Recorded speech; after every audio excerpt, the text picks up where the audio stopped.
Assalamualaikum warahmatullahi wabarakatuh. Pak Fat, Waalaikumsalam warahmatullahi wabarakatuh. bagaimana kabarnya Pak Fat hari ini? Alhamdulillah baik Pak Yofi ya. Baik nih Pak Fat. Oke, sebelumnya saya mengucapkan terima kasih Pak Fat atas diberikan kesempatan untuk menggali informasi dan pengalaman Pak Fat kaitannya dengan pengambilan keputusan yang berbasis nilai-nilai kebajikan sebagai seorang pemimpin Pak Fat. Ya. Oke. Mungkin nanti ada beberapa pertanyaan yang saya ajukan Pak Fat. Ya. Yang pertama Pak Fat, selama ini bagaimana Pak Fat dapat mengidentifikasi kasus-kasus yang merupakan dilema etika atau bujukan moral? Ya, untuk mengidentifikasi suatu kasus yang terkait dengan dilema etika ya, dilema etika maupun moral, bujukan moral ya. Itu tentu kita harus memahami masalahnya ya, yang masalah itu jelas. Terus yang kedua tentu situasinya, yang situasi itu kondisi yang ada sebetulnya. Kadang kan suatu masalah yang sama tapi karena perbedaan waktunya yang mendorong timbulnya masalah itu. Tentu yang ketiga adalah tentu kita harus melihat pihak-pihak yang terkait dengan masalah itu ya, itu harus menjadi pertimbangan ya, sehingga kita bisa mengidentifikasi. Terus yang berikutnya tentu kita harus karena kita mempelajari, tentu kita kan harus memiliki referensi yang memadai ya, untuk bisa tepat mengidentifikasi masalah itu dengan tepat. Oh, ini masalah ini, kaitannya dengan pemahaman saya sebelumnya yang terkait dengan masalah itu apa gitu. Jadi harus memiliki bekal yang memadai untuk mengidentifikasi masalah tadi itu ya. Berarti banyak yang diidentifikasi Pak Fat menentukan itu dilema etika ataukah bujukan moral. Kemudian selama ini bagaimana Bapak menjalankan pengambilan keputusan di sekolah Bapak, terutama untuk kasus-kasus di mana ada dua kepentingan yang sama-sama benar atau sama-sama mengandung nilai kebajikan? Ya, yang menjadi pedoman ya tentu adalah kalau itu menyangkut hal-hal yang terkait dengan aturan ya, kita harus menjadikan pedoman aturan ya yang ada atau norma yang ada. Tentu yang kedua adalah bagaimana juga kita mau mendengarkan pihak-pihak yang terlibat di masalah itu ya, gitu. Terus berikutnya juga kita harus mau mendengarkan dari rekan kerja, dari atasan ya, itu penting sehingga kita bisa mengambil keputusan dengan benar ya. Dan tidak lupa kita harus melakukan perenungan ya, refleksi, sehingga kita bisa dengan dingin bisa tepat mengambil satu keputusan. Tentunya juga menghindari emosi ya, karena bisa bias nanti hasilnya kalau kita tidak menyandarkan emosi karena kepentingan kita lagi marah dan sebagainya, itu tentu seperti itu ya. Oke, baik Bapak. Kemudian langkah-langkah atau prosedur apa yang biasa Pak Fat lakukan? Langkah untuk itu jelas pertama adalah mengidentifikasi masalah ya, masalah yang timbul itu kita identifikasi. Terus kita harus mengidentifikasi juga pihak-pihak siapa saja yang akan terkena dampak dari pengambilan keputusan itu harus dipertimbangkan. Terus juga kita harus mendengarkan informasi dari berbagai pihak, termasuk dari atasan. Kalau memang kita sudah cukup memadai, kita renungkan, barulah kita ambil keputusan. Keputusan sudah selesai berarti kita tidak selesai sampai di situ. Kita harus, setelah keputusan diambil, berarti kita harus melakukan evaluasi sehingga apa yang sudah kita lakukan itu tepat atau tidak gitu. Nah, itu untuk bisa dijadikan sebagai referensi pada pengambilan keputusan berikutnya ya, seperti tetap ada evaluasi setelah pengambilan keputusan. Iya, perlu evaluasi. Kemudian hal apa saja yang selama ini Pak Fat anggap efektif dalam pengambilan keputusan pada kasus-kasus yang dilema etika tadi Pak Fat? Ya, yang sangat efektif untuk membantu jelas itu ada informasi yang memadai ya, informasi memadai, data yang ada, sehingga itu penting, baik dari rekan, baik dari atasan, itu sangat penting.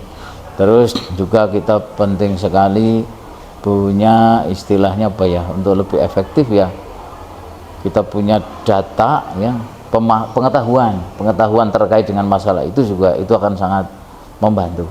Kalau kita tidak punya pengetahuan yang memadai terkait dengan etika ya akan kesulitan, yaitu itu yang saya rasakan seperti itu. Terus yang ketiga itu pentingnya menempatkan diri saya kepada orang lain, atau istilah lainnya mungkin empati ya, katakan begitu.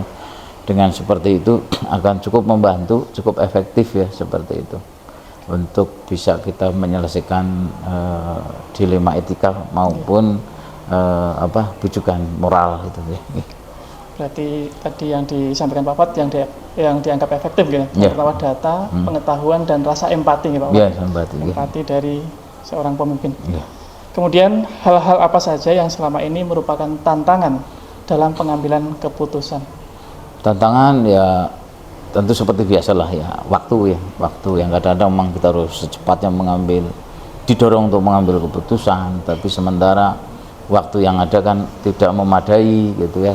Terus juga kadang tekanan dari pihak-pihak yang memang maunya segera diselesaikan itu ya. Tentu ada lagi apa ya yang saya merasakan sebagai hal yang menekan terhadap pengambilan keputusan adalah ya kadang kurang data. Kurang data itu menjadi kendala lah ya untuk bisa mengambil keputusan. Makanya yaitu administrasi yang kurang baik juga akan menghambat juga, itu yang kami rasakan itu. Banyak tantangan gitu, kurangnya data, tekanan waktu dan lain sebagainya. Kemudian apakah Pak Fat memiliki sebuah jadwal tertentu untuk menyelesaikan kasus dilema etika ini? Apakah langsung diselesaikan di tempat atau memiliki sebuah jadwal untuk menyelesaikannya?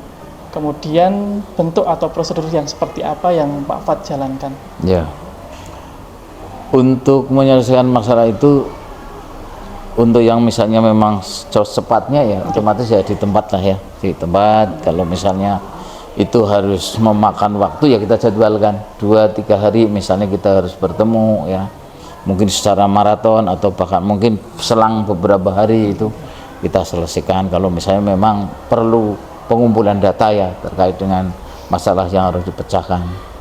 Tentu untuk prosedurnya ya itu, prosedurnya ikuti apa yang memang kita harus memiliki bahan ya, permasalahan itu kita harus mempelajarinya, kita harus komunikasikan secara terbuka, kita renungkan dan kita pertimbangkan mana efek-efek jangka panjangnya ya.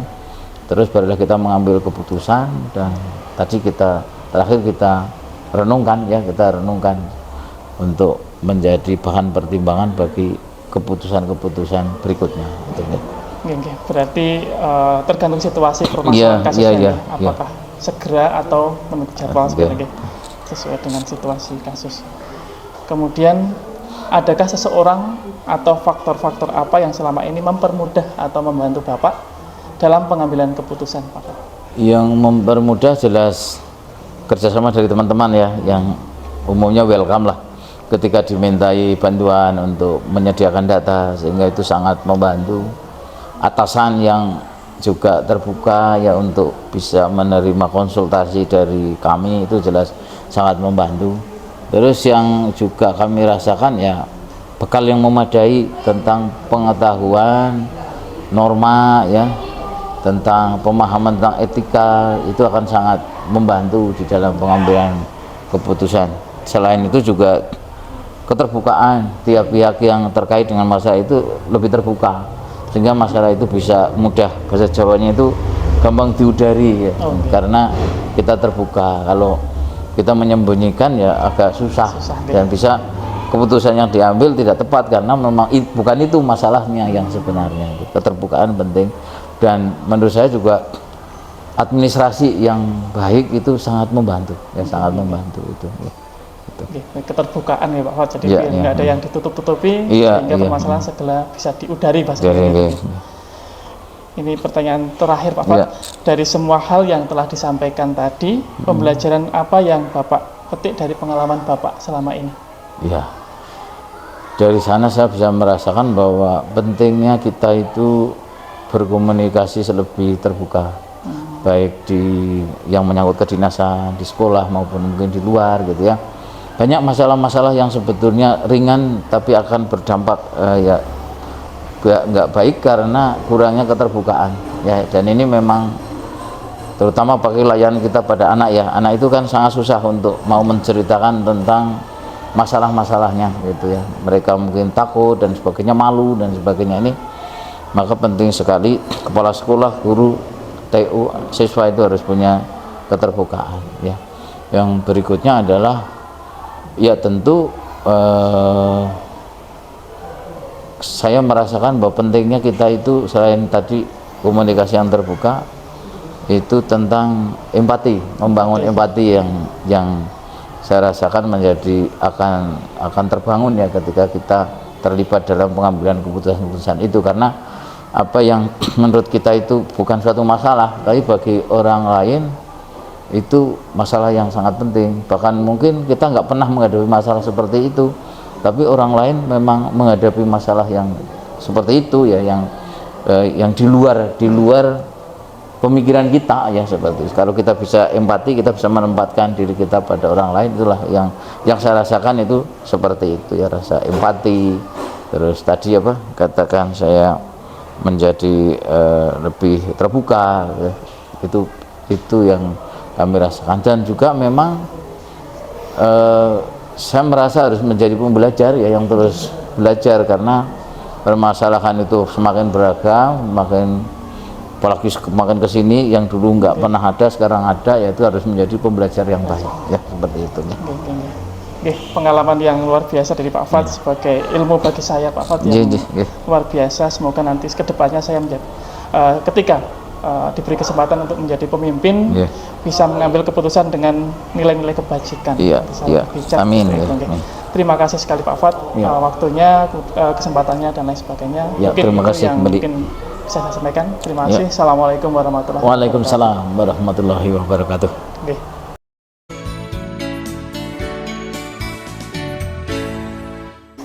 Assalamualaikum Pak Dastam. Waalaikumsalam warahmatullahi wabarakatuh. Pak Yofi Rifano. Terus pundi kabarnya? Alhamdulillah baik Pak, baik selalu. Hari ini kita bersama Pak Dastam selaku Kepala SMK Taruna Negara. Pak Dastam, mohon maaf ini saya mengganggu waktunya Pak Dastam. Saya ingin ngobrol-ngobrol Pak Dastam terkait dengan pengalaman Pak Dastam ketika menjadi kepala sekolah terkait dengan pengambilan keputusan. Pak Dastam, yang pertama nih Pak Dastam, selama ini bagaimana Pak Dastam dapat mengidentifikasi kasus-kasus yang merupakan dilema etika atau bujukan moral? Ya, terima kasih Pak Yopi. Jadi selama ini yang namanya kasus di sekolah itu kan pasti ada. Sehingga saya sebagai pimpinan itu tentunya pelajari dulu kasus per kasus, dipelajari, kemudian setelah kita pelajari nanti kita bisa mengambil suatu kesimpulan. Setelah kesimpulan baru saya akan mengambil suatu keputusan. Apakah kasus itu masuk pada dilema etika atau pada rujukan moral. Dilema etika itu apa? Yaitu sebuah situasi di mana keadaan benar namun bertentangan dalam mengambil keputusan. Jadi benar PS benar itu dilema etika. Kemudian kalau rujukan moral itu suatu situasi ketika seorang dihadapkan pada benar salah. Nah di sini saya sebagai pimpinan itu kan harus bisa membedakan, memilah mana itu dilema etika, mana itu rujukan moral, gitu Pak. Berarti tentunya Pak Dastam harus bisa mempelajari dulu kasus tersebut, baru bisa menyimpulkan apakah itu masuk di rujukan moralkah atau di dilema etika.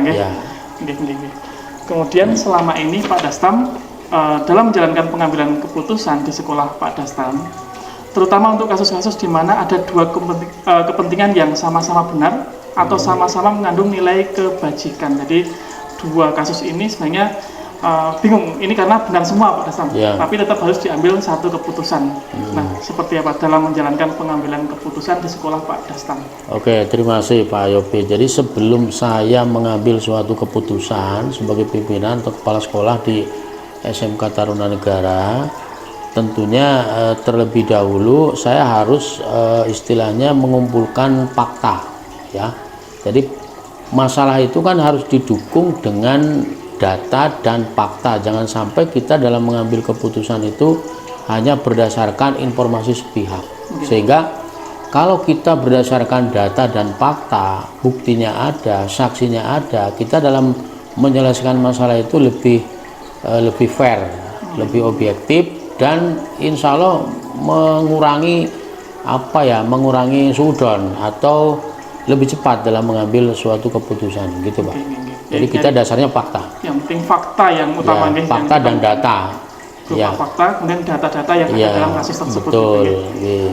Kemudian langkah-langkah atau prosedur apa yang biasa Bapak lakukan selama ini Pak Dastam? Ya, jadi gini, ketika saya dalam mengambil suatu keputusan dalam menyelesaikan suatu masalah, tentunya kita ada semacam strategi atau langkah. Tujuannya apa? Agar kita dalam menyelesaikan masalah itu tepat dan selesai. Jangan sampai menyelesaikan masalah itu berlarut-larut dan ujungnya tidak selesai. Sehingga saya melakukan 3 langkah. Yang pertama, tentukan dulu penyebab masalahnya itu apa, ya.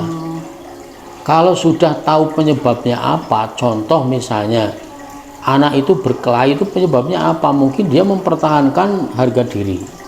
Oh, kalau memang dia mempertahankan diri, itu beda dengan dia itu menantang orang lain.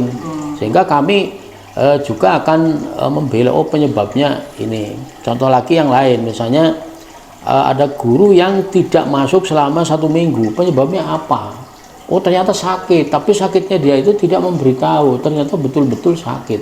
Nah, itu kan beda dengan guru tidak masuk tetapi memang bolos. Lah ini kan kita harus identifikasi. Jadi penyebabnya cari dulu. Yang kedua, identifikasi masalah. Masalah itu kan banyak Pak. Jadi kita identifikasi, oh ini masalah ekonomi, oh ini masalah perselingkuhan, oh ini masalah pencurian. Jadi identifikasi. Setelah kita identifikasi, baru kita nanti skala prioritas. Cari yang paling penting harus selesai mana dulu. Sehingga dalam menyelesaikan masalah itu akan menghasilkan suatu keputusan yang efektif dan efisien. Tentunya efektif itu berhasil, efisien dalam waktu yang segera masalah selesai. Itu Pak. Jadi ada 3 langkah. Ada 3. Yang pertama tadi menentukan penyebabnya apa, identifikasi, baru kita selesaikan masalahnya. Prioritas yang paling utama yang mana gitu, terima kasih. Kemudian hal apa yang selama ini Bapak anggap efektif dalam pengambilan keputusan pada kasus-kasus dilema etika pada saat itu? Ya, jadi gini, yang namanya efektif itu kan berarti tepat, selesai, ya. Kemudian efisien itu dalam waktu segera masalah selesai. Jadi biar kita itu nanti dalam menyelesaikan masalah itu tidak disalahkan oleh pihak manapun, baik itu dinas pendidikan, orang tua, komite maupun yayasan, maka saya melakukan suatu koordinasi, ya, lakukan koordinasi dan komunikasi. Karena dalam sebuah manajemen itu kan kuncinya hanya satu, koordinasi dan komunikasi. Artinya apa? Kami koordinasi dengan pihak yayasan, dengan komite, dengan pengawas sekolah, dengan orang tua, dengan guru, dengan tim manajemen. Itu yang pertama. Kemudian setelah kita koordinasi, lakukan istilahnya kumpulkan skala prioritas. Jadi kita mencari prioritas mana yang harus segera diselesaikan dari permasalahan yang ada, karena masalah itu setiap hari pasti ada Pak. Pasti ada, ya. Namun tidak semua masalah saya tanggapi. Ono sing wah ini orang penting, enggak. Oh ini penting karena ono laporan ini katanya orang tuanya gini, anaknya tidak masuk. Nah itu bukan ranah kita, ya tak serahkan ke yang lebih bawah. Tapi kalau yang berat maka kita selesaikan. Kemudian dalam menyelesaikan masalah itu juga kita tetap dasarnya bukti dan fakta Pak. Tidak asal mengambil keputusan dalam menyelesaikan masalah, tapi bukti dan fakta, saksi itu juga harus ada. Saya kira itu, Pak. Itu ya, yang pertama adalah koordinasi, Pak. Koordinasi, betul, dan komunikasi. Pilih mana yang kira-kira masalah yang prioritas. Kemudian yang ketiga adalah berdasarkan data bukti dan fakta. Itu yang jelas, tidak hanya dari satu pihak, tapi berbagai macam pihak. Betul. Kemudian hal apa yang selama ini merupakan tantangan dalam pengambilan keputusan pada kasus dilema etika, Pak Dastam? Ya, jadi gini, yang namanya tantangan itu pasti ada ya. Jadi ketika kita berhadapan dengan tantangan, misalnya berupa tekanan sosial, ada perubahan nilai dalam masyarakat, atau mungkin konflik kepentingan, lah ini kan tantangan. Sehingga dalam menyelesaikan masalah itu, sekali lagi kita prioritaskan. Kemudian dalam menyelesaikan masalah kita juga harus banyak pertimbangan, banyak minta pendapat. Jangan mengambil keputusan sendiri. Karena apa? Kalau kita mengambil keputusan sendiri, kalau itu salah, saya yang disalahkan.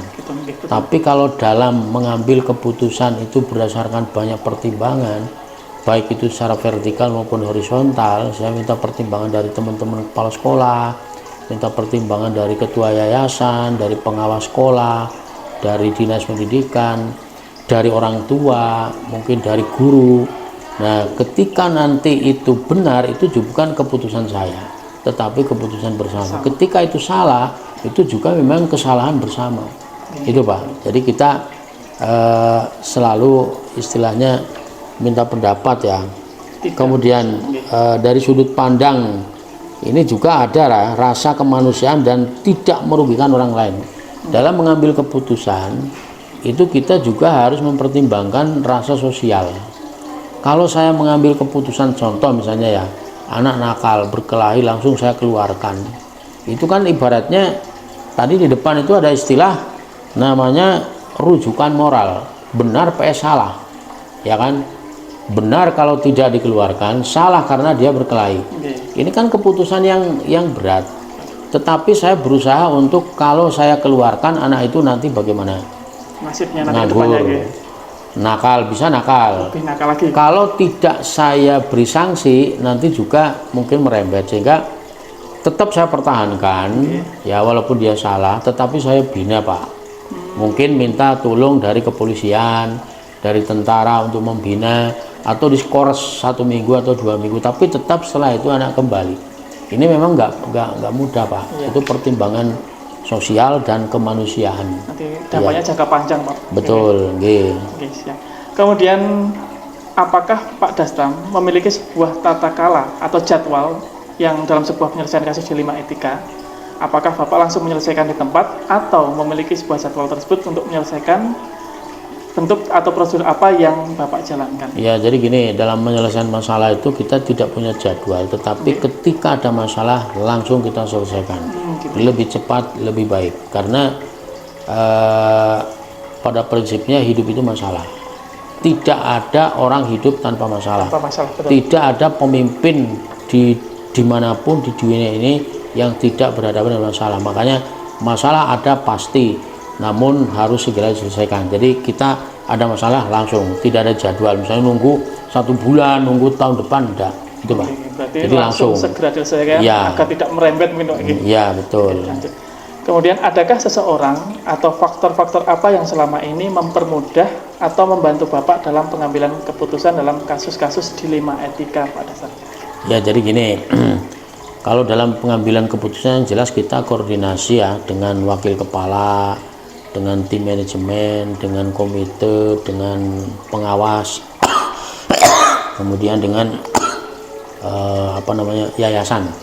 Jadi bukannya seseorang, tetapi tetap kita, karena yang namanya pimpinan itu kan posisinya berada di tengah-tengah, harus ngayomi dan ngayemi.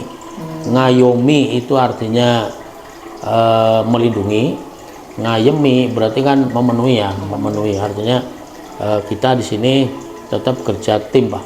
Saya kira itu bukan dengan 1 orang atau 2 orang, tapi dengan teamwork dalam menyelesaikan masalah itu bersama-sama. Berarti faktor yang mempermudah selama ini adalah karena adanya kerjasama tim manajemen, tim yang membantu dalam kasus tersebut. Ya, ini pertanyaan terakhir pada Dastam. Dari semua hal yang telah disampaikan Pak Dastam tadi, pembelajaran apa yang dapat Pak Dastam petik dari pengalaman Bapak mengambil keputusan dilema etika? Ya, saya pernah dalam mengambil sebuah keputusan dalam permasalahan apakah itu dilema etika atau rujukan moral, terutama dilema etika ya, benar plus benar, itu saya mendapatkan pengalaman atau pembelajaran bahwa dengan kegiatan mengambil keputusan yang bijak, itu tentunya akhirnya mendapatkan suatu keputusan yang terbaik. Artinya contoh misalnya saya pernah menangani anak mencuri di sekolahan. Itu kalau saya orang yang emosi, anak itu saya laporkan ke polisi dan dipenjara. Tapi apakah itu menyelesaikan masalah? Tidak. Tetap saya pertahankan, saya bina sampai anak itu lulus. Itu pembelajaran, sehingga saya punya prinsip sebaik-baiknya manusia yang bermanfaat orang lain, sebaik-baiknya pemimpin adalah pemimpin yang bijaksana. Saya kira itu. Biasa Pak Dastam. Terima kasih sekali Pak Dastam, ngobrol-ngobrol yang luar biasa. Semoga pengalaman Pak Dastam terkait dengan pengambilan keputusan ini sebagai pembelajaran terhadap diri saya nanti untuk terkait dengan pembelajaran pengambilan keputusan yang terkait dengan dilema etika, karena benar dengan lawan benar itu memang sulit untuk kita mengambil keputusan. Terima kasih Pak Dastam, ngapunten mengganggu waktunya Pak Dastam. Terima kasih sekali Pak Dastam. Terima kasih Pak Yopi, mudah-mudahan pertemuan ini bermanfaat dan sebagai bahan referensi literasi bagi Pak Yopi sebagai guru penggerak. Terima kasih. Assalamualaikum warahmatullahi wabarakatuh. Waalaikumsalam warahmatullahi wabarakatuh.